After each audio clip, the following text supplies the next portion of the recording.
नमो बुद्धाय. जय भीम मित्रांनो. मी कुमार सोनकांबळे. बुद्धवाणी या चॅनलवर आपल्या सर्वांचं मी मनपूर्वक स्वागत करीत आहे. मित्रांनो, नेहमीप्रमाणे आज सुद्धा आपण एक सुंदर असा विषय घेऊन आलेला आहे. आपण या चॅनलवर नवीन असाल तर कृपया लाईक करा, सबस्क्राईब करा आणि आपली प्रतिक्रिया आम्हाला कळवा. मित्रांनो, हा देश हजारो वर्ष गुलामगिरीत अडकलेला होता.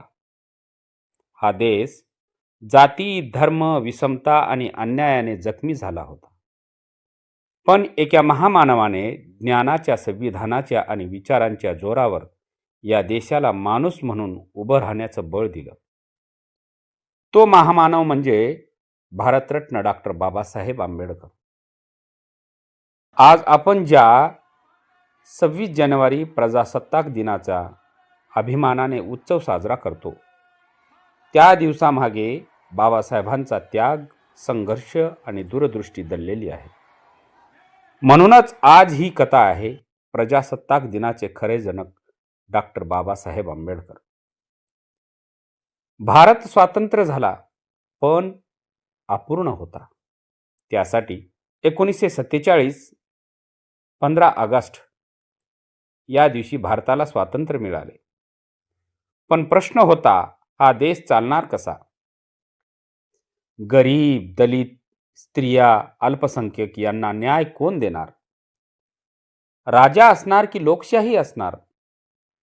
फक्त इंग्रज गेल्याने स्वातंत्र्य पूर्ण होत नाही. कायदे लोकांचे नसतील तर देश पुन्हा गुलामच राहतो. त्यामुळे भारताला हवे होते एक मजबूत संविधान, एक लोकशाही व्यवस्था आणि सामाजिक न्यायाचा पाया. घटना समिती आणि बाबासाहेबांची निवड झाली. भारताची घटना समिती स्थापन झाली. या समितीत अनेक मोठे नेते होते. नेहरू, पटेल, राजेंद्र प्रसाद अनेक लोक होते.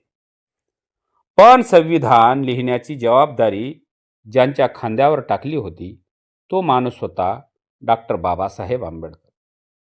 कारण बाबासाहेब म्हणजे कोण होते?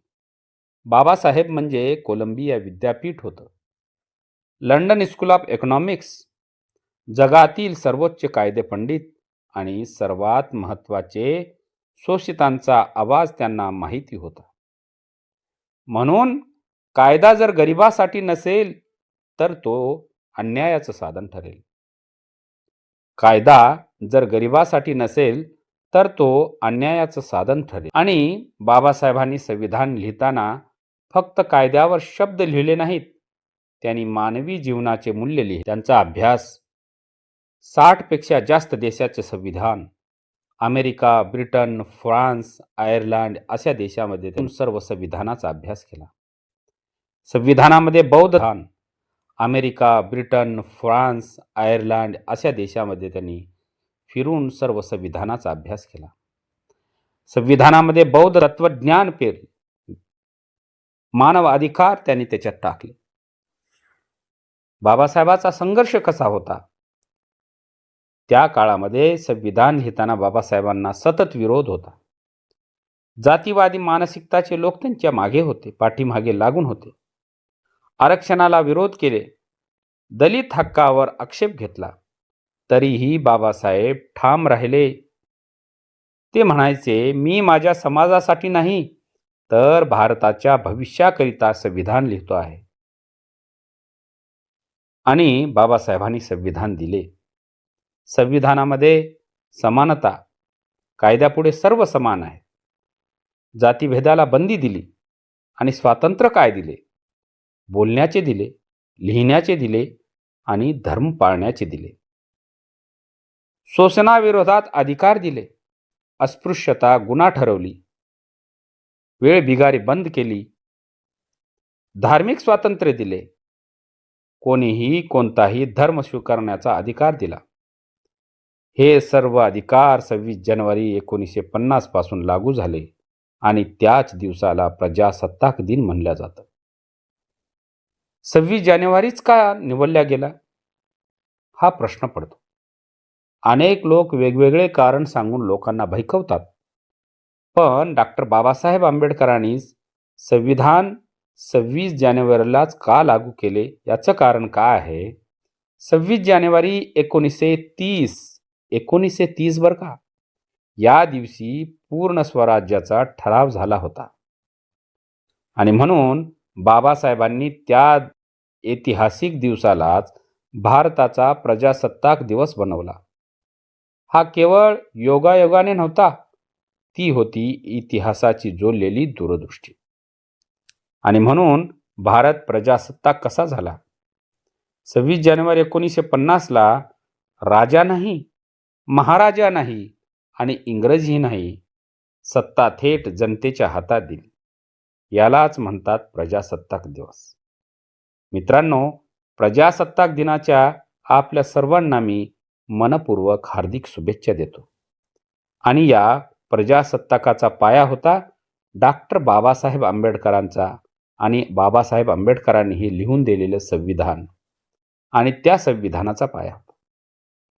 बाबासाहेबांचे विचार काय होते? बाबासाहेब म्हणायचे, राजकीय लोकशाही टिकवायची असेल तर सामाजिक लोकशाही निर्माण करावी लागेल आणि यासाठी लोकांनी शिक्षण घ्या, संघटित व्हा आणि संघर्ष करा, असा त्यांनी नारा दिला. शिक्षण घ्या, संघटित व्हा आणि संघर्ष करा असे म्हणाले. म्हणून हे विचार आजही मार्गदर्शक आहेत. म्हणूनच बाबासाहेब प्रजासत्ताक दिनाचे जनक ठरले. जर संविधान नसेल तर मतदान व्यर्थ आहे. जर संविधान नसेल तर स्वातंत्र्य व्यर्थ आहे. जर संविधान नसेल तर न्याय अशक्य आहे. संविधानात म्हणजे भारताचा आत्मा आहे आणि त्या आत्म्याचे शिल्पकार परमपूज्य बोधिसत्व डॉक्टर बाबासाहेब आंबेडकर आहे. म्हणूनच 26 जानेवारी बाबासाहेबांचा विजय दिवस आहे आणि विजय दिन आहे. मित्रांनो, संविधान चिराई हो आणि बाबासाहेब आंबेडकरांचा विजय असो, हे लक्षात घ्या. आज आपण फक्त मिरवणुका पाहतो, पण संविधान वाचतो का, यावर लक्ष दिले पाहिजे. आज गरज आहे संविधान समजण्याची, संविधान जपण्याची आणि बाबासाहेबांचे विचार जगण्याची. मित्रांनो, हा विषय होता प्रजासत्ताक दिन आणि प्रजासत्ताक दिनाचे जनक परमपूज्य बोधिसत्व डॉक्टर बाबासाहेब आंबेडकर. मित्रांनो, विषय आवडला असेल तर कृपया लाईक करा, सबस्क्राईब करा, शेअर करा. जय भीम, जय संविधान, जय भारत.